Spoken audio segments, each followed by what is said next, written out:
오늘 들으실 하나님 말씀은 신약성경 골로새서 3장 1절, 5절, 12절입니다.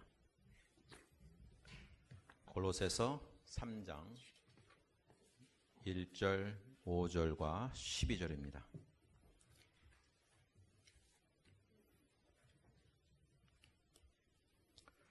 그러므로 너희가 그리스도와 함께 다시 살리심을 받았으면 위의 것을 찾으라. 거기는 그리스도께서 하나님 우편에 앉아 계시느니라. 5절입니다. 그러므로 땅에 있는 지체를 죽이라. 곧 음란과 부전과 사욕과 악한 정욕과 탐심이니 탐심은 우상 숭배니라. 12절입니다. 그러므로 너희는 하나님이 택하사 거룩하고 사랑받는 자처럼 긍휼과 자비와 겸손과 온유와 오래 참음을 옷 입고. 아멘.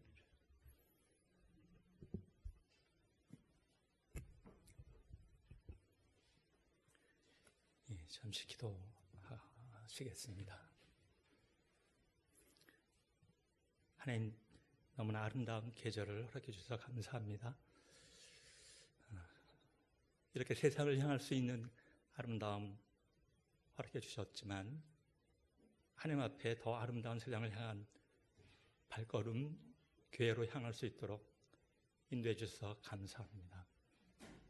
세상에 있는 동안에 맛보지 못했던 참 평안과 기쁨을 거룩한 발걸음 안에서 누리는 시간 되게 하시고 주님의 위로와 은혜가 함께하는 시간 되게 하시옵소서. 감사드리고 예수 그리스도 이름으로 기도합니다. 아멘. 제가 1월 달에 찾아뵙고 4개월 만에 찾아뵙는 것 같습니다. 그때 아마 제가 모퉁이들 교회 온 지 10년이 넘었다고 제가 이야기를 드렸던 기억이 있는데 10년이 넘었습니다. 강산이 한번 변할 만큼 세월이 많이 흐른 것 같습니다. 머리가 씌어진 분들도 많이 계시고 저도 더 많이 머리가 씌어졌다고 생각합니다. 제가 신학교를 들어가니까 20년이 넘었기 때문에 제가 45살에 신학교를 들어갔는데 좀 빠른 것 같습니다. 세월이 금방 흘러가는 것 같아요. 강산이 2번 변한 시간이니까요. 그런데 신학교를 들어가면서 놀란 게 제가 3가지가 있습니다. 신학교 들어가면 불행 끝, 행복, 영원히 쭉 시작, 이렇게 이제 생각을 했습니다. 오늘 180이라 강물같이 흐르는 기쁨, 늘 그렇게 기쁨이 막 흐르고 그렇게 생각하면서 신학교에 가면 그 몰랐던 성경에 대한 이야기와 하나님에 대한 이야기를 많이 배울 수 있겠지 생각을 했는데 그런데 그렇지가 않았습니다. 신학교를 들어가니까 성경에 대한 것은 제가 정식적으로 이렇게 창세기 1장 1절서부터 그렇지 않으면 마태복음 1장 1절서부터 열어가지고 차근차근 이렇게 읽는 게 아니라 조직신학이라고 하는 큰 탑이 하나 앞에 세워져 있습니다. 그래서 그 산을 넘어야 되는 거죠. 그 산을 넘어야 돼요. 잘 이해가 되지 않았습니다.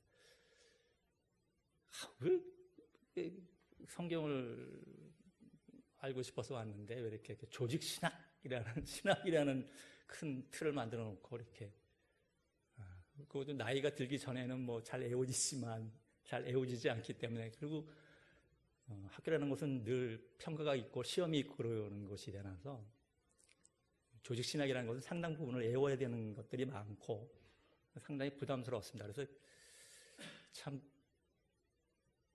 기쁨과 평안이 넘쳐야 되는 신학교가 부담도 많고 또 성경을 알고 싶은 그런 욕구는 굉장히 강한데 그거에 대한 해결은 난공불락이고 굉장히 이해가 되지 않았습니다. 그게 첫 번째고요. 두 번째는 99년도에 제가 3월 21일 날 세례를 받고 신학교를 가겠다고 한 다음에 교회 생활에 대해서 좀 생각을 다시 했습니다. 교회 생활을 좀 적극적으로 좀 애들 주일학교도 좀 하고 선생님도 하고 그래서 적극적으로 좀 한다고 생각을 했는데 꽤 놀란 게 저는 교회 직분을 받고 목사님, 장로님, 이렇게 권사님 되시면 사실 세상에서 보는 것처럼 신선들 모습을 갖고 있다고 생각했어요. 하나님 안에서 하나님을 만난 사람들이니까 신선들과 같은 모습들을 갖고 있을 것이다 생각했는데 깜짝 놀랐어요. 그렇게 싸움이 많고 그렇게 질투가 많고 그렇게 다툼이 많은가. 깜짝 놀랐어요. 교회 안에서 구원에 방주되는 교회 안에서 왜 아직까지 이런 것이 남아있을까 해서 굉장히 놀랐습니다. 세 번째는요, 나이 들어서 뭐 공부하는 거기 때문에 그렇기는 그렇지만 일주일에 5번 새벽 예배에서부터 제가 대충 제가 보니까 새벽 예배를 시작하려면 제가 4시 반쯤에 일어나는데 밤에 한 12시 반쯤에 자거든요. 숙제도 해야 되고 뭐 늦게 했기 때문에 잘 모르는 것도 많고 그러니까 이제 고등학교 3학년 때쯤 분위기로 돌아가는데 그 힘들어서 저희는 또 기숙사에 꼭 들어가야 되니까 힘든 것도 많은데 꼭 왜 또 주일날 사역까지 하라고 그래서 이 모습 저 모습 보면서 왜 또 힘들게 하는가. 그래서 신학교 들어가서 3가지에 대해서 굉장히 놀랐습니다. 그러니까 신학교에 들어가면 평안과 기쁨과 행복이 주죠. 그러나 그렇지 않고 그렇게 되는 거죠. 그래서 깜짝 놀랐습니다. 신학교를 다니면서. 물론 들어가기 전에 힘들었던 것들도 있기 때문에 그거에 비하면 감지덕지지만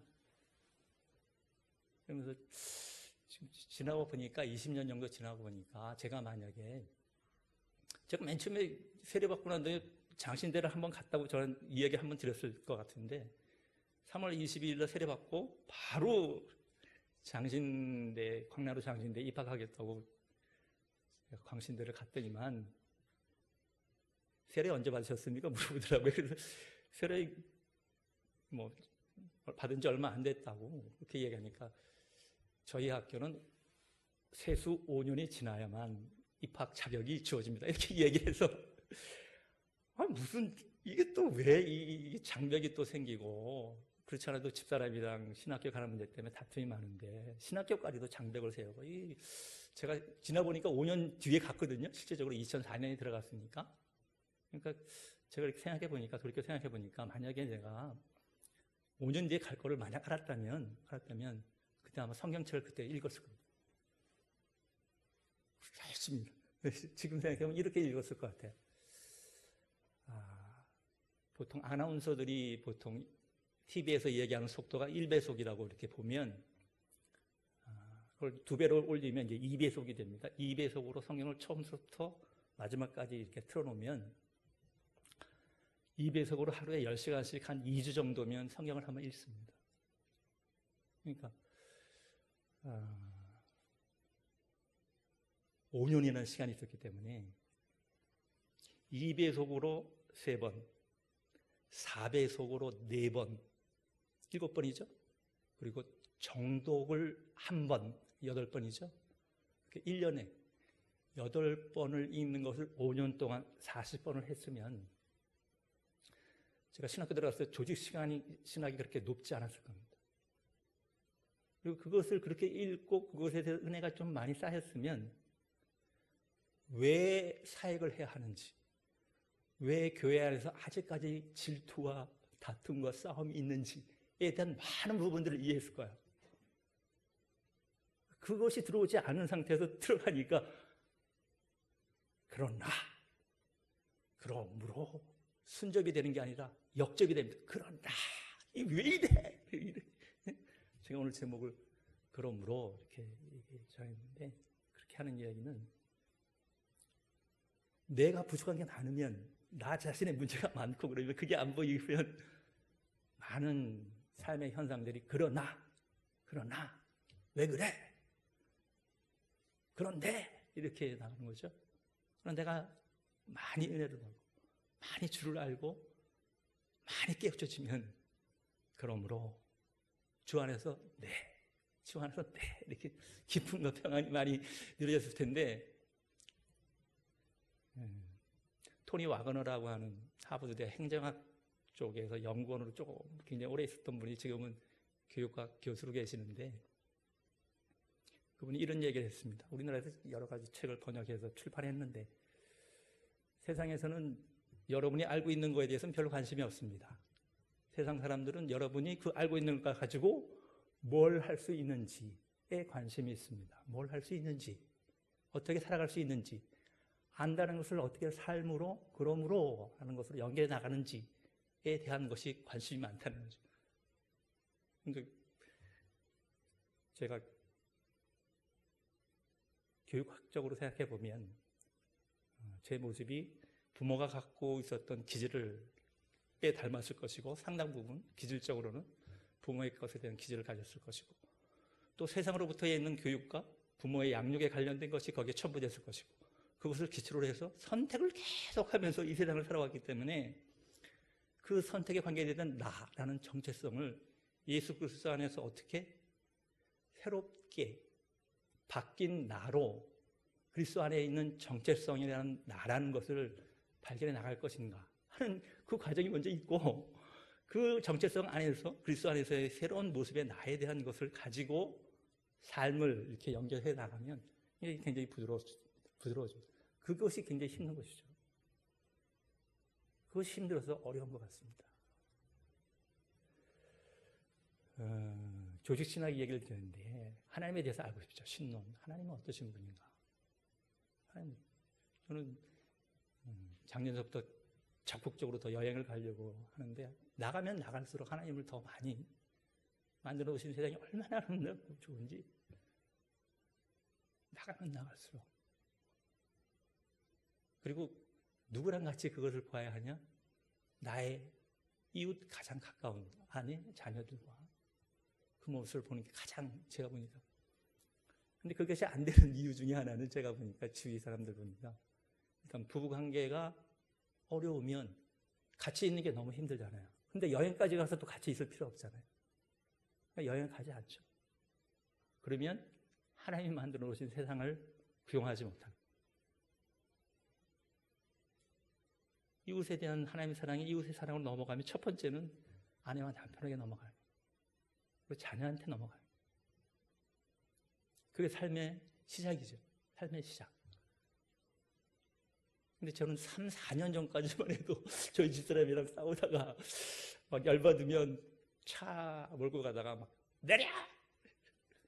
막! 이 정도로 참 변하는 것이 쉽지가 않은 것 같습니다. 쉽지가 않아. 쉽지가 않아. 목사임에도 불구하고. 그러니 제가 그동안에 교회 온 사람들은 전부 다 신선이라고 생각했는데 얼마나 틀렸습니까? 얼마나 잘못된 터 위에서 사람을 판단하고 상황을 보고 생각했겠습니까? 그런 것에 대해서 바뀌어 나가는 거죠. 바뀌어 나가. 오늘 골로새서는 그 이야기를 하고 싶어요. 골로새서는 기독론에 대한 예수 그리스도가 누구신가 하는 것에 대한 기독론에 대한 어떻게 보면 주 테스트예요. 주 테스트인데 4장으로 되어 있죠. 4장으로 되어 있습니다. 바울의 서신 대부분은 앞에 부분은 하나님을 알아가는 것, 주님을 알아가는 것. 그리고 주님을 알았다면 그러므로 삶을 어떻게 살 건가 뒷부분 이렇게 이야기를 하고 있습니다. 에베소서 6장으로 되어 있습니다. 에베소서는 교회론의 받침이 되는 성경이죠. 6장으로 되어 있는데 4장 1절에 시작하면서 그러므로 하나님을 알므로 예수를 믿음으로 그러므로 삶으로 넘어가는 그게 접속사죠. 접속사. 그 접속사가 끊어지면 저같이 잘못된 가치관을 갖고 생각을 갖고 있으면 그러면 역접으로 가는 겁니다. 그런데 이렇게 나가는 거죠. 보면은 오늘 세 가지에 대한 그러므로를 이야기하죠. 제가 12절까지 쭉 다 읽으려다가 그러므로를 강조하기 위해서 3절만 따로 했습니다. 자, 오늘 본문 다시 한번 볼까요? 그러므로 3장 1절. 그러므로 그렇다면 위의 것을 찾으라. 명령형입니다. 명령형. 그것도 현재 명령형입니다. 오늘 본문 3개는 그러므로 3개와 현재 명령형 3개 이렇게 이야기하고 있습니다. 위의 것을 찾아. 위의 것을 찾으라. seek. 그렇잖아요. put on all things. 위의 것에 대해서 마음을 두라 이렇게 찾으라 위의 것을 땅에서 살고 있는데 위의 것을 찾으라 명령은 그것도 현재 지금 당장 매일매일 삶에서 찾으라는 거예요. 두 번째는 5절에 그러므로 땅의 지체를 죽이라 명령형입니다. 죽여 mortify 깡그리 깨부셔 죽여버려 없애버려 put to death 죽음으로 집어넣어 죽음 속으로 집어넣어 너의 땅의 욕심 관련된 것 하나님으로부터 오지 않고 세상으로부터 온 육신의 정욕과 안목의 정욕과 이상의 자랑에 관련된 부분들은 이제 죽여 그것을 죽여 매일매일 지금 죽여 세 번째 입어라 put on clothes 옷을 입어 그리스도의 형상을 닮은 옷을 입어 이 마음을 품으라 곧 그리스도 예수의 마음이 나는 마음이 오냐고 겸손하니 이해하셨던 대로 예수 그리스도의 형상을 위해서 이미 너희들은 정하심을 받은 자라 로마서 8장 29절에 너희는 그리스도의 형상을 위해 이미 정하심을 받은 자니 그러니까 옷 입어 지금 옷 입어라 이 세 가지 명령을 그런데 세 가지 명령어에 제 생각에는 3장 1절에 조건문이 하나 붙어 있습니다. 앞에 너희가 그리스도와 함께 살리심을 받았다면 너가 만약에 예수 그리스도와 같이 죽고 예수 그리스도를 죽음에서 다시 일으키신 하나님의 역사를 그와 함께 연합하여 믿는다면 살리심을 다시 받게 될 것인데 받았다면 그러면 위의 것을 찾고 땅의 지체를 죽이고 그리스도의 형상으로 옷을 입어 하는 것이 다 앞에 걸렸다고 생각하면 쉽습니다. 그런데 그 살리심에 대한 이야기를 앞에 알므로 지식에 관련된 부분은 어떻게 이야기를 하고 있냐면 2장 12절 볼까요? 2장 12절 한번 보겠습니다. 2장 12절 한번 같이 읽어보겠습니다. 자, 시작. 너희가 세례로 그리스도와 함께 장사되고 또 죽은 자들 가운데서 그를 일으키신 하나님의 역사를 믿음으로 말미암아 그 안에서 함께 일으키심을 받았느니라. 다시 살리심을 받는 것, 세례로 살리심을 받는다. 오늘 세 가지를 이야기했기 때문에 세 가지 본문을 찾아가면서 이야기를 하려고 합니다. 세례로 세례에 관련된 것 하나, 세례가 어떻게 우리에게 주어지는 거에 대한 것들, 사도행전 8장, 이사야서 53장, 그리고 그것을 어떻게 우리에게 실현하실 것인가 하는 누가복음 24장, 이렇게 세 개의 것에 대해서 좀 읽어가면서 이렇게 좀 쉽게 이렇게 이야기를 진행해 보겠습니다. 결론을 먼저 이야기 드리면,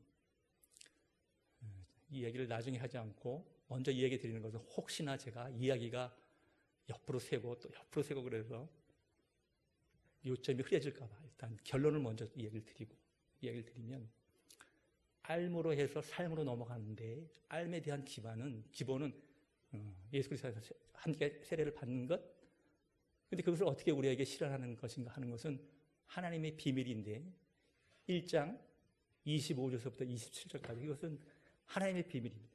1장 25절서부터 27절까지를 보시면 이것을 위해서 바울이 25절에 내가 직분을 받았다, 사도로서 직분을 받았는데 26절에 보시면 이 비밀 27절에 이 비밀에 대해서 설명을 다시 한번 하겠습니다.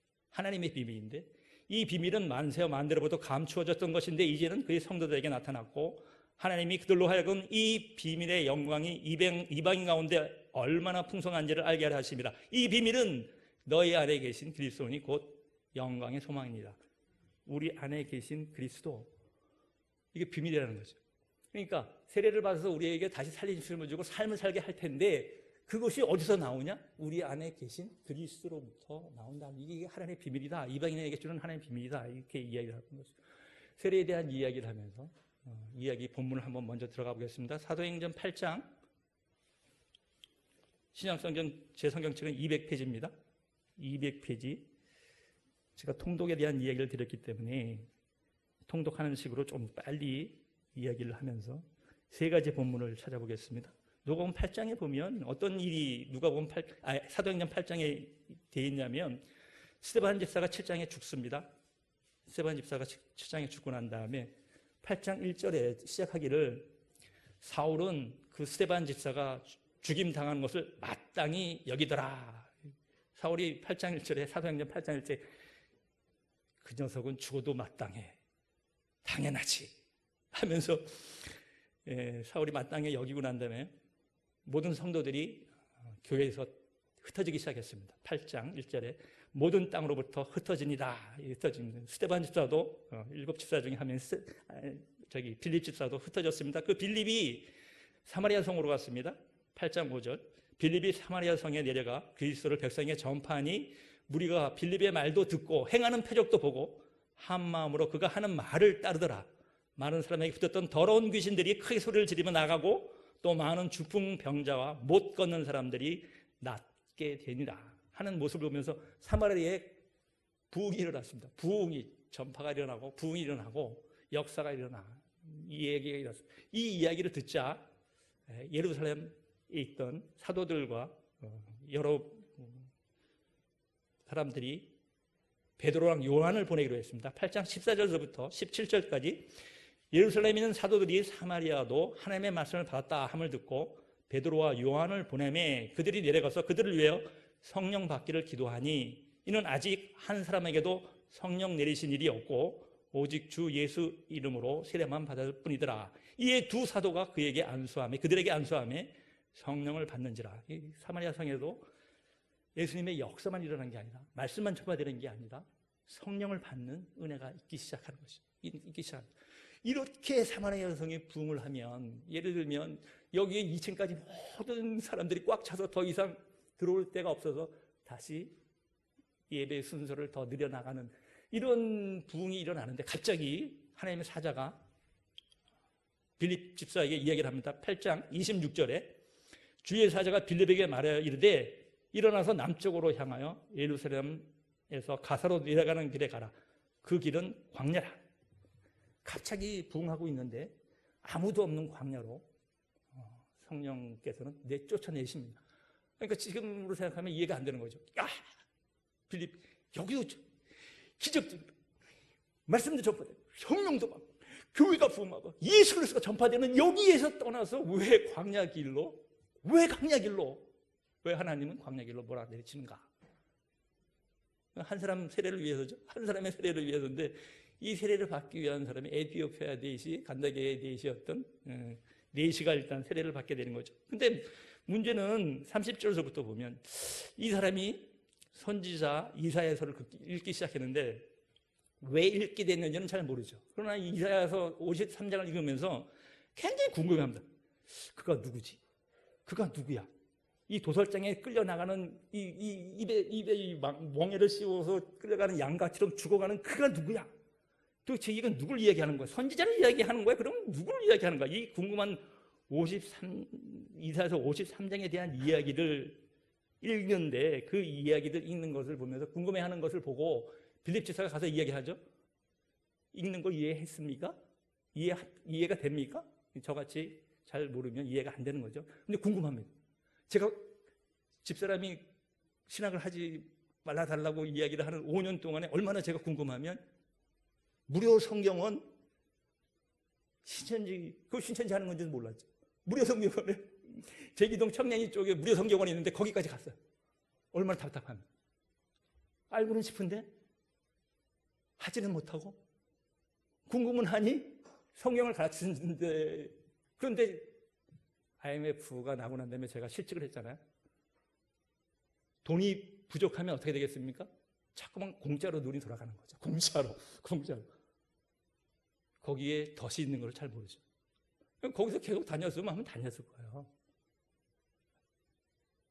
하여간 글로 가지 않는 은혜가 있었습니다. 여러 가지 하나님 바꿔주시는 것도 있고 또 저희 집사님 기도해서 다시 직장에 또 나가야 될 일이 있고 저는 사실은 세례를 받으면서 왜 신학을 하겠다고 그랬냐면 IMF 때 금융기관이 망할 때 IMF는 저 때문에 생겼다고 생각했어요. 하나님이 주의 길을 가지 않고 계속 가는 나 때문에 IMF를 겪구나.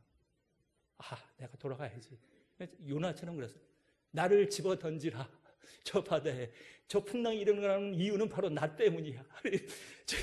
그래서 하나님한테 했던 약속 때문에 우리나라에 이렇게 많은 사람들이 어려움을 당하는구나. 내가 신학으로 가야지. 제 그때 마음이었습니다. 세례를 받았던 이유, 세례를 안 받은 이유가 있어요. 하면 세상에서부터 쫙 했던 것들을 다 끊어야 된다는 것 때문에 강박관념, 그거 하기 싫으니까 세례를 계속 거부하는 거죠. 3년 동안 세례 거부했다가 IMF가 터지면서 가야 되는구나. 그런데 요나가 그 길을 갈 때 온전하게 갑니까? 하나님이 무슨 일을 하는지 내가 꼭 지켜볼 거야. 이렇게 해야지. 예? 내가 하나님은 그렇게 할 거야. 계속 이 마음을 요나가 버리지 못하잖아요. 막판까지 자기한테 호박동굴 하나 그늘 생기면 좋아하고 그렇지 않고 좌우를 구별하지 못하는 10만 명이 있는 사람들의 그 심판 앞에서는 입을 다물고 있고 이게 선지자 모습이에요. 현재 모습이기도 하죠. 그러니까 하나님을 보면 이게 필요한 길이고 이쪽으로 가야 해 하면 그 길을 일단 열어놓고 나머지 길은 이제 좀 막으시는, 막 더 고집을 씌우면 우리 교회 목사님처럼 완전 사업을 완전히 망하게 해가지고 두 손 두 발 다 털고 마지막까지 가서 누군가가 검은 봉지에다가 먹을 거를 반찬을 집어 던져주고 그거를 그래서 먹어가면서 신학교를 안 가겠다고 그런 거를 집어넣고 해서 신학교로 들어오는 분들. 저는 거기까지 안 가고 일찌감치 들어가서 지금 이렇게 잘 지내고 있지만 그렇습니다. 하나님께서는 원하시는 길에 일단 너 구원에 대해서 가장 필요한 게 이 길이기 때문에 필요 없는 것은 막고 좋은 길은 열어서 내가 보면 이해가 안 되지만 그러니까 이 광야에서 네시를 만나고 난 다음에 어떤 일이 있었냐면 5년 전에 동에티오피아에서 무슬림 세력이 기독교 유대인들 500명 정도를 죽였습니다. 2000년도 7월서부터 9월 사이에 정확한 숫자는 밝혀지지 않았지만 500명 정도가 죽었어요. 이스라엘에서 난리가 났습니다. 특별 비행기를 집어넣고 2,000명 에티오피아 기독교 유대인들을 이집트로 특별 작전을 해서 호송했어요. 구원해낸 거죠. 2000년이 지난 오늘날 우리는 어떤 역사가 있는지 하나님 안에서 바라볼 수 없기 때문에 지금 그 결과를 얘기해 드립니다. 하나님은 거기는 너가 없어도 할 사람이 있어. 그리 너는 광야로 가고 거기는 다른 사람한테 맡겨도 돼. 하면 나는 섭섭할지 모르지만 그 길은 가는 거죠. 세상이 사람 봤을 때는 너 거기 왜 가냐? 너같이 그렇게 세상에 짝해서 살던 애가 왜 글로 가냐? 하는 생각할 수 있지만 저의 구원을 위해서도 저희 가족들을 위해서도 지금의 평온한 삶을 위해서도 가야 되는 길. 그것은 사람이 생각할 수 있는 생각이 아니라 하나님이 놓는 길이라 많이 맞기 전에 가는 게 참 좋습니다. 저는 적당히 맞고 갔습니다. 적당히 맞고. 이사야 53장을 이야기하는데요. 이사야 53장에 대해서 빌립이 굉장히 설명을 많이 합니다. 자, 이사야 53장 한번 볼까요? 이사야 53장으로 한번 가서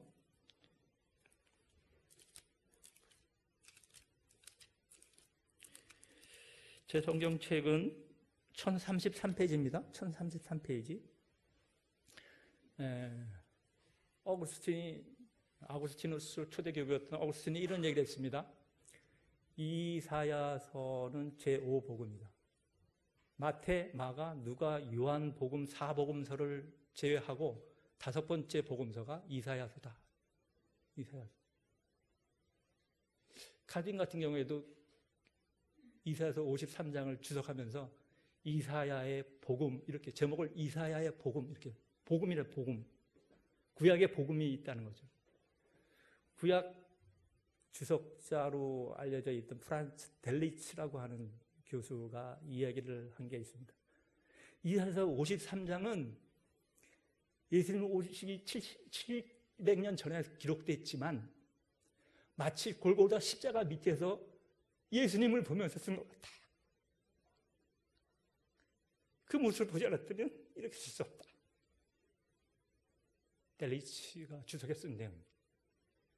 골고다 십자가 밑에서 쓴 복음서 53장 고난의 종이라고 제목이 되어 있습니다. 근데 고난의 종이라고 되어 있는 제목이 성경책에 보시면 52장 13절에서부터 제목이 그렇게 달려있죠. 제 성경책에는 고난받는 종 이렇게 되어 있습니다. 그게 53장까지 정리됩니다.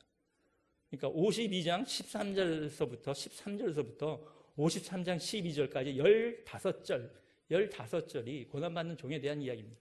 여러분은 이런 김소월 씨의 산에는 꽃이 피네 끝할 때는 산에는 꽃이 지네 이렇게 이야기하면서 시작과 끝이 같이 음류를 마치는 화답을 하는 스미스 쌍갈법이라고 보통 저희 고등학교 때 공부하다 보면 스미스 쌍갈법이야 이거는 뭐 이렇게 하면서 하는 게 이게 이사야서 53장 이야기. 저는 모세오경도 스미스 쌍갈법으로 졌다 생각합니다. 창세기와 신명기, 출애굽과 민수기, 그다음에 중간에 레위기. 이 1장과 첫 번째 것과 다섯 번째 서로, 중간에 있는 출애굽기와 민수기가 서로, 가운데 중심에 있는 것은 레위기. 이렇게 하는 것처럼 여기도 다섯 연으로 되어 세 절씩을 묶어서 한 연이라고 보면 다섯 개 연으로 되어 있습니다. 다섯 개 연. 그래서 52장서부터 해서 52장 끝자까지 세 개 절이 주의 영광이라는 제목으로 되어 있습니다. 주석서에 보면 주의 영광, 종의 영광. 그리고 53장 9절서부터 12절까지 마지막 세 절이 역시 종의 영광 이렇게 되어 있습니다. 그리고 시제는 미래 시제가 주 시제입니다. 시제는 미래 시제가 주 시제. 근데 가운데 세 개는 어떻게 되어 있냐면 50의 1절서부터 3절까지, 그 다음에 7절서부터 9절까지는 종의 고난, 제목이 그거예요. 주석서에 보면 주의 영광 싸고 있고, 그 안에 종의 고난이 싸고 있고, 그 가운데 레위기처럼 고난받는 종의 모습이 있습니다. 그 고난받는 종의 모습은 완료형이에요. 완료형.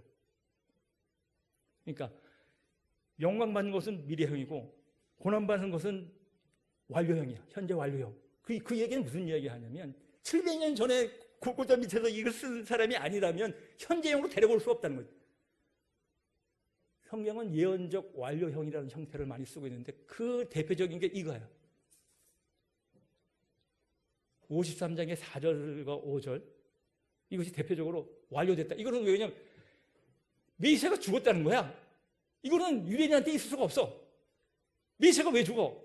메시아는 모세와 같은 선지자면서 다윗의 후손으로 하나님의 영광을 영원히 나타낼 뿐인데 왜 죽느냐? 이건 유대인한테 있을 수 없는, 유대인 절대 있을 수 없는, 절대 있을 수 없는. 근데 이사야는 그게 이미 완료됐다. 예언임에도 불구하고 그것이 완료돼. 너무나 확실해서 하나님의 예언은 그냥 이해가 되기 때문에 그냥 너무나 확실해서 그냥 완료형으로 쓰는 겁니다. 그게 히브리 사상이에요. 창세전에 그리스도 예수 안에서 너희를 택하사 거룩하고 흠이 없게 하시려고 너희를 택하셨는데 그것은 태초도 아니고 창세전이야. 하나님께서는 왜? 예수 그리스도 안에서 너희들을 하나님의 아들들이 되게 하려고 창세전에, 태초도 아니고 창세전에, 만들어지기 전에도 벌써 하나님께서는 이미 정하셨다. 이게 예정이죠. 예정. 그러니까 그 예정은 미래임에도 불구하고 너무나 확실하기 때문에 현재 쓰는 거야. 현재로 써. 그러니까 기독교인들은 그 미래에 일어날 일을 이미 하나님이 말씀하셨으므로 확실함으로 지금을 살아가는 사람들이 그리스도인이에요. 다만 그 카이로스 시간이라고 하는 미래를 현재로 살아가는 카이로스 시간은 세상을 또각또각 째각째각하는 카이로스 시간을 살아가는 현재의 사람이 선택하면서 자기가 결정하면서 생기는 모든 실수와 허물, 이 부분을 어떻게 처리할 것인가 하는 것에 대한 해결책을 예수 그리스도 안에서 비밀이라고 이야기했습니다. 예수 그리스도 안에서가 아니면, 그 보혈이 아니면 해결할 수가 없다 하는 것을 이야기하려고. 그 방법 중에 하나가 세례입니다. 세례에 대한 이야기를 드리는 것은 52장 15절을 보시면, 52장 15절을 보시면 이것을 빌립이 네시한테 설명했을 겁니다. 에디오피아 네시한테 설명을 했을 텐데, 52장 15절을 보시면 함께 한번 읽어볼까요? 1033페이지 이사야서 52장 15절 시작. 그가 나라들을 놀라게 할 것이며 왕들은 그로 말미암아 그들의 입을 봉하리니 이는 그들이 아직 그들에게 전파되지 아니한 것을 볼 것이요 아직 듣지 못한 것을 깨달을 것입니다. 모든 나라들이 깨닫게 될 겁니다. 이미 그것은 확정됐어. 이사야한테는 이미 이사야는 확정이 됐어. 그런데 여기서 놀라게 할 것이라는 이야기가 스프링클이라고 해서 뿌린다는 겁니다. 뿌린다. 정결케 한다. 세례라는 것은 물을 뿌려서 정결케 하는 의식이거든요. 레이기 전체는 정결의식이에요. 정결의식. 거룩한 하나님에게 나갈 수 있는 죄와 허물에 있는 죄인들이 하나님에게 나갈 수 있는 정결의식에 관련되는 것이 레이기예요. 거기에 내용들이 이거예요. 뿌리는 것. 뿌리는 것. 스프링클. 이것은 모든 영어 성경들에서 다 스프링클이라고 해석하고 있어요. 이 스프링클은 원어로 예제라고 돼. 예제라고 되어 있는데 이 스프링클은 물을 뿌리다. 구약에서 24번 나왔는데 물을 뿌리다. 이 얘기하면서 어떤 이야기를 하고 계시냐면 레이기 이야기, 정결의식 레이기. 제사장은 송아지의 피를 회막에 뿌려 그리고 손가락에 피를 찍어 제물에 피를 찍어 하나님 앞에 곧 성소의 휘장 앞에 7번 뿌릴 것이요. 스프링클, 똑같은 단어 쓰고 있습니다. 스프링클, 예제라는 단어 쓰고. 모세가 이 이야기를 또 합니다. 8장, 레위기 8장에 모세는 관유를 발라서 거룩게 하고 또 제단에 7번을 기름을 뿌려 피를 뿌려. 나병 환자한테도 이 얘기를 쓰고 있습니다. 피레를 찍어서 정결함을 받기에 합당한 나병 환자에게 7번을 뿌려 그를 정결케 하라. 다 스프링클입니다. 그러니까 세례는 정결케 하는 물로 씻어 말씀으로 깨끗하게 해서 너희를 거룩하게 하신다는 이야기처럼 이건 정결케 하는 하나님께 나올 수 있는 에베소 5장 26절에 이런 말씀이 있습니다. 물로 씻어 말씀으로 깨끗하게 하사 너희를 거룩하게 하시고.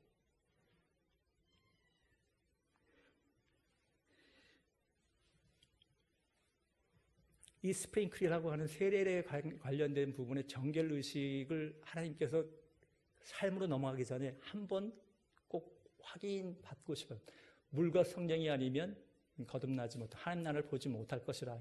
물과 피가 아니면 거듭나지 못하는. 예수 그리스도께서 십자가에 달려서 마지막 숨을 거두시고 오른쪽과 왼쪽에 죄인들이 아까 살아 있었습니다. 그때 제사장들이 이야기를 합니다. 우리 안식일에 사람을 그렇게 매달아 놓는 거 옳지 않으니까 일단 그들을 죽여서 일단 십자가에서 내려달라고 이야기를 하니까 군사들이 가가지고 보죠. 여기 살아있고 여기 살아있습니다. 예수님만 돌아가셨어요. 여기 살아있고 여기 살아있으니까 어떻게 하겠습니까? 다리를 때려서 다리뼈를 뽀셔가지고 더 이상 숨을 쉬지 못해요. 이게 십자가에 있으면 축축 처지잖아요. 축축 처져.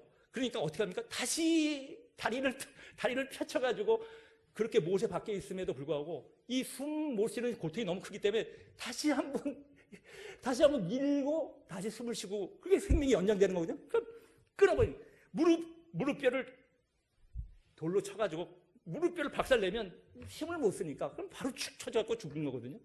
오른쪽 왼쪽 무릎을 탁 쳐가지고 죽이고 난 다음에 예수님 보니까 돌아가셨잖아요. 그러니까 군병이 창을 들어 그를 찔러 피와 물이 쏟아나는 것을 보지. 물과 피를 뿌려 세상을 놀라게 하는 것을 보면서 세상을 나가게 깨닫지 못해요. 그래서 십자가에 달리셔서 물과 피를 흘리는 것, 그 뿌리는 것이 앞으로 세상을 놀라게 할 일이라고 이야기를 이사야서는 계속 이야기하는 거예요. 십자가에 달려서 나의 죄를 위해서 예수 그리스도가 돌아가실 수밖에 없다는 이야기를 계속 하고 있는데 세상은 그걸 모르는 거죠.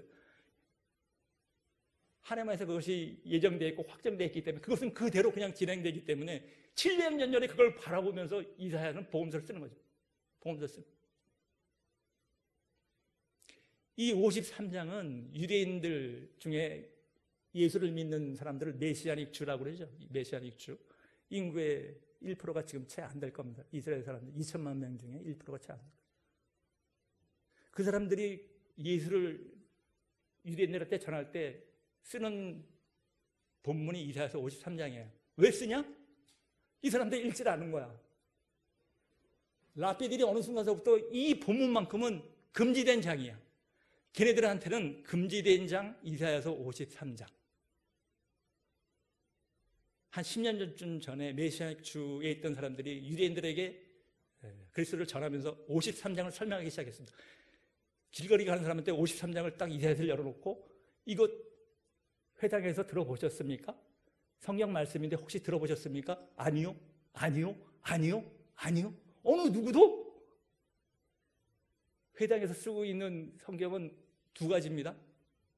모세오경 율법서랑 그다음에 하프타라라고 해서 그 이외의 지혜서와 시편과 선지서를 읽습니다. 이거는 매일 읽어요. 이거는 창세기 1장에서부터 마지막 신명기 마지막 절까지 회당에서 1년에 걸쳐서 하나도 안 빼놓고 전체 본문을 일회독하는 거야. 일회독. 다만 이 본문에 따라서 이쪽에 있는 하프타라 중에서는 본문을 랍비들이 결정을 해서 선정을 해서 같이 해석하는 데 쓰죠. 그런데 여기서 읽지 않는 유일한 것은 53장이야. 왜 안 읽냐? 54장 5절. 제가 얘기했습니다. 예언적인 완료형의 대표적인 게 그가 도대체 누구야? 지금 계속해서 4시가 묻는 게 그가 누구야? 그가 있다는데 그가 누구야? 계속 이야기하는데 그들의 성경에는 54장 5절 한번 53장 5절 한번 보면 4번의 그가 나옵니다. 그가 찔림은, 그가 상함은, 그가 징계를 받음은, 그가 채찍을 받음은. 근데 그 사람들이 이야기할 때 우리가로 혹시 읽는 사람이 있어도 그를 우리로 바꿨어요. 그래서 그걸 읽어주는 거예요. 여기에 찔림이라고 하는 단어는 여러분 할랄이라고 해서 요새 할랄 음식 먹는 게 이슬람 사람들 할랄 음식 아니면 안 먹는다고 해서 할랄 음식. 할랄이라는 뜻은 찔림이라는 뜻인데 이 할랄이라는 것은 그냥 뭐 설거지 칼 요리하다가 살짝 베고 다치는 게 아니라 이렇게 관통한다는 뜻입니다. 이렇게 찔린 관통한다, 꿰뚫다, 관통한다, 꿰뚫다 이런 뜻이에요. 그 허물이라는 뜻은 패샤라고 해서 하나님에게 반역한다, 하나님을 대적한다, 하나님을 대든다. 나 하나님과 맞닿아 있어도 돼. 나 하나님과 같은 사람이야 하는 게 패샤예요. 패샤. 그러니까 아니 이 십자가에서 메시아가 손과 발에 못을 팍 박힌 그 이야기를 하면 유대인들은 큰일 나는 거야. 아니 그럴 수가 없는데, 메시아가 그럴 수가 없는데, 아니 진짜 예수가 진짜로 관통이 됐다고? 그럼 읽지 마. 메시아가 관통됐다는 이야기 그거 읽지 마.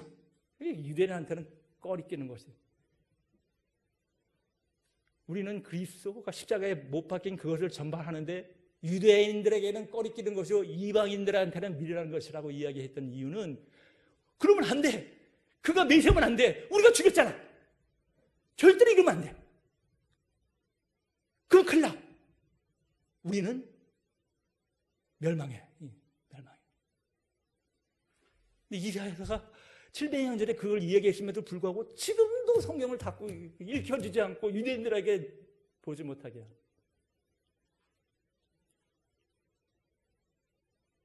그 하나님은 어떻게 이 부분을, 제가 얘기했지만 살아가는 동안에 그렇게 허물과 죄가 많은 저 같은 사람은 어떻게 구하냐, 어떤 방법을 하나님이 비밀로 예수 그리스도에 놨더냐. 누가복음 24장 한번 볼까요?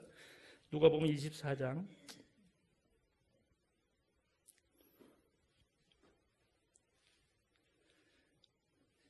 제가 이야기 드렸던 아까 그리스도에 달린 십자가, 그것 때문에 유대인들은 꺼리끼는 것이라고 얘기했는데 천주교는 아직까지도 십자가에 그리스도를 달아놓고 있죠. 죄 때문에 달아놓는 것은 이해가 되는데 부활하신 예수, 부활한 예수에 대한 평안과 기쁨에 대한 것 때문에 기독교에서는 예수님을 달아놓지 않죠. 부활로 가지 않으면 계속 슬픔 안에서 맴돌아요. 죄와 슬픔 안에서 은혜는 받았는데 그 다음에 그 앞에 단계, 하나님의 영광 단계로 들어가지는 못해. 부활한 예수, 십자가에서 부활한 예수를 계속 달아놓으면 그 부활한 예수를 어떻게 하나님께서 우리에게 우리 마음속에 살아나서 그거를 믿게 만들 것이냐 하는 이야기. 24장, 누가 보면 24장에 보시면 신약에 139페이지네. 제 책은 139페이지입니다. 1절에 안식구 첫날 예수님의 부활한 날을 이야기하는 거죠. 무덤에 돌이 옮겨지고 2절 예수의 시체가 보이지 않다. 3절 이렇게 24장 이렇게 되어 있습니다. 그걸 보면서 3일 만에 내가 살아나리라 7절에 이야기하셨던 것 다시 한번 이야기를 하고 있고요. 베드로랑 요한이 그 빈 무덤에 쫓아가가지고 그 된 일을 굉장히 놀랍게 여기며 집에 돌아왔다라는 24장 12절에 그렇게 써 있고 있습니다. 그리고 난 다음에 엠마오로 가는 제자 25리니까 한 10km 정도 떨어졌습니다. 예루살렘에서 10km 정도 떨어져 있는 곳에 두 제자가 있습니다.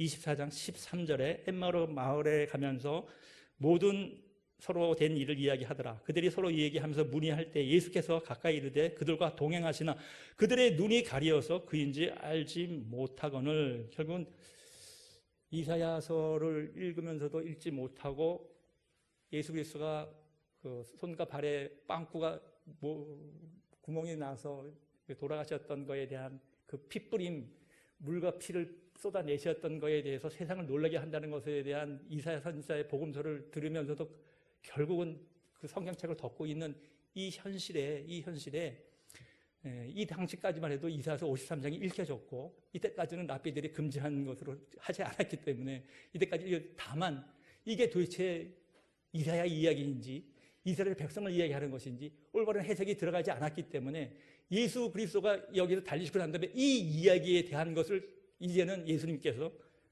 눈이 가려졌던 제자들 두 명에게 설명을 하시는 거죠. 설명을 하시는 이야기가 이렇게 되어 있습니다. 25절, 26절, 27절 이르시되 위련하고 선지자들이 말한 모든 것을 마음에 더디 믿는 자들이여 그리스도가 이런 고난을 받고 자기 영광에 들어가야 할 것이 아니냐 하시고 이에 모세와 모든 선지자의 글로 시작하여 모든 성경에 쓴 바 자기에 관한 것을 자세히 설명하시나. 자세히 설명을 그 53장 15절로 이사야서 되어 있는 53장이 15절로 되어 있고 5년으로 되어 있다고 했는데 영광과 영광, 고난과 고난 그리고 가운데 4절과 5절과 6절은 고난받는 이유예요. 고난받는 이유. 예수 그리스도가 고난을 받으시는데 그래서 영광까지 들어가시는데 그 고난받는 이유가 죄와 허물이 인간의 죄와 허물 고난받는 이유가 그 코아예요. 코아.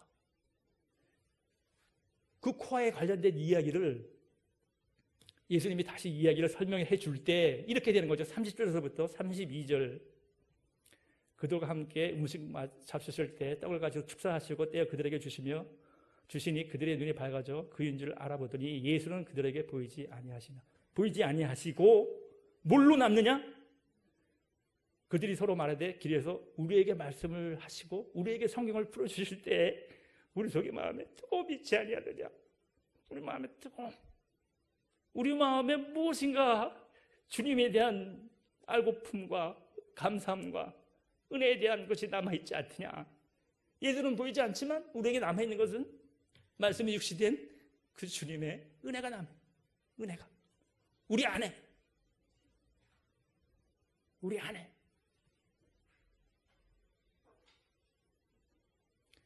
골로새서 1장 27절 한번 다시 돌아갈까요? 본문에 이게 하나님이 이야기하고 계시는 비밀인 거죠. 이거 자꾸만 밖의 것에 대해서 뭐 기복적인 신앙을 이야기하면 하늘나라에 갔을 때까지 상급에 대한 문제가 있을 것이고 1장 26절과 20절 다시 325페이지 신약 325페이지 1장 26절 27절 이 비밀은 만세와 만대로부터 감추어졌던 것인데 이제는 그의 성도들에게 나타났고 하나님이 그들로 하여금 이 비밀의 영광이 이방인 가운데 얼마나 풍성한지를 알게 하려 하시리라. 이 비밀은 너희 안에 계신 그리스도니 곧 영광이십니다. 너희 안에 계신 그리스도 말씀이 육신이 되어서 그 말씀으로 우리 안에 계시고 그 말씀을 우리에게 조명하시는 하나님의 영과 그리스도의 영의 성령을 보내신 것. 6월 8일이 성령 간임절이죠. 77절, 오순절, 맥주절. 너희들이 성령이 임하게 이 예루살렘을 떠나지 말고 말씀과 기도로.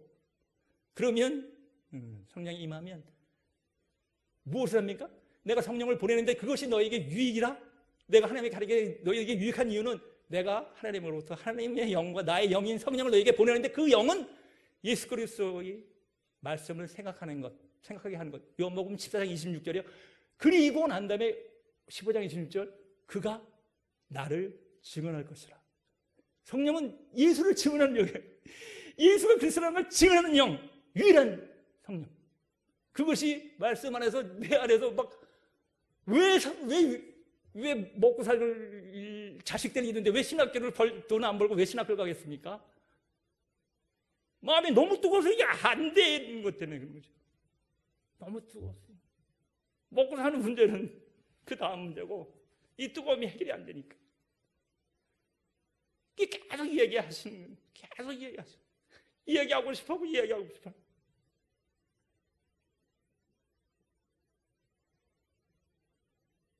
그렇게 되면 제가 보니까 이제 대해서 조금 위의 것을 찾고 땅의 것을 조금씩 이거 세상으로부터 온 거로구나. 하나님으로부터 온 거 아니네. 이거 하나씩 좀 죽여갑니다. 이거 하나님은 뭐 아닌데 내가 세상에 있는 것들을 너무 좋아했구나. 이게 지금 어느 집사님이요 꿈에서 꿈을 꿨는데 예수님을 만났답니다. 너무나 좋아갖고 주일날 예배 와서 끝나고 난 다음에 가면서 목사님 저 예수님을 꿈에서 만났습니다. 이 이야기를 목사님이 그렇게 뭐 믿음이 좋고 그렇게 보이지 않던 집사님이 그렇게 이야기하니까 그래요. 그랬습니까? 꿈에서 보셨던 예수님은 어떻습니까? 이렇게 우리 이제 화답을 해 드리니까 그 집사님이 꿈에서 본 예수님이 너무 꼬지지 옷도 꼬지지 하시고 뭐 어째 그렇게 초라하게 보이시는지 너무 좀 그랬어요. 그래요? 예수님이 왜 그러셨을까? 목사님, 예수님이 왜 그런 모습으로 나타나셨을까요? 그랬더니만 그래서 제가 물어봤잖아요. 예수님한테 꿈에서 그 집사님 이야기가 예수님 왜 이렇게 꼬지지 하세요? 왜 이렇게 옷도 이렇게 초라하시고 왜 이러세요? 왜? 그랬더니 야, 나 너랑 같이 다니다고 이렇게 됐다. 너랑 같이 다니려고.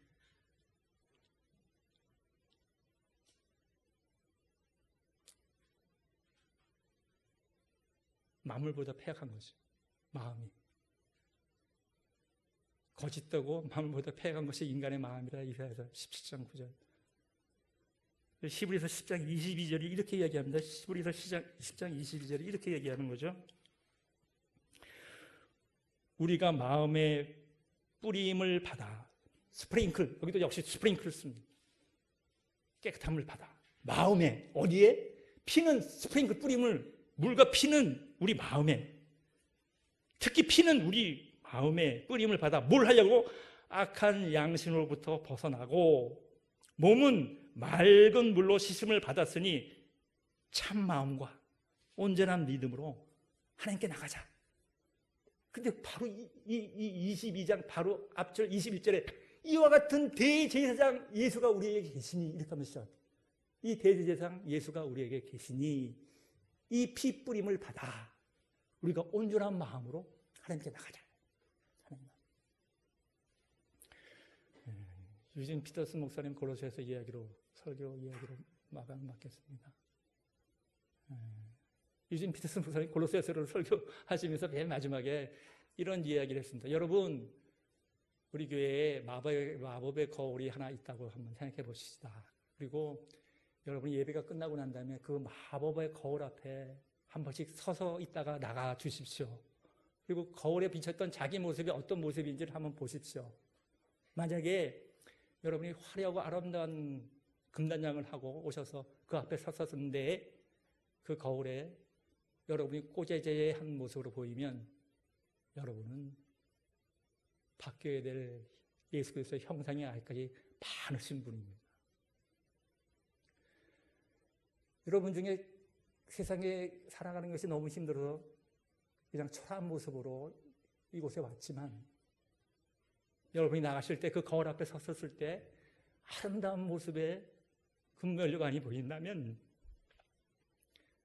여러분은 예수 그리스도의 형상을 많이 담고 있는 분입니다. 여러분, 교회를 여러분의 옷이 바뀌는 탈의실로 생각하십시오. 이곳에 오셔서 그리스도의 형상을 닮아가고 그곳으로 신의 성품에 참여한 하나님의 초대장을 받은 여러분들이십니다. 예수 그리스도의 이름으로 세례를 받고 그 말씀이 육신돼서 우리 안에 거하시고 그러므로 인해서 위의 것을 찾게 하고 땅의 것을 죽이게 하고 그리스도의 형상으로 하나님의 나라에 들어가는 넉넉한 저와 여러분이 되기를 예수 그리스도 이름으로 축원합니다.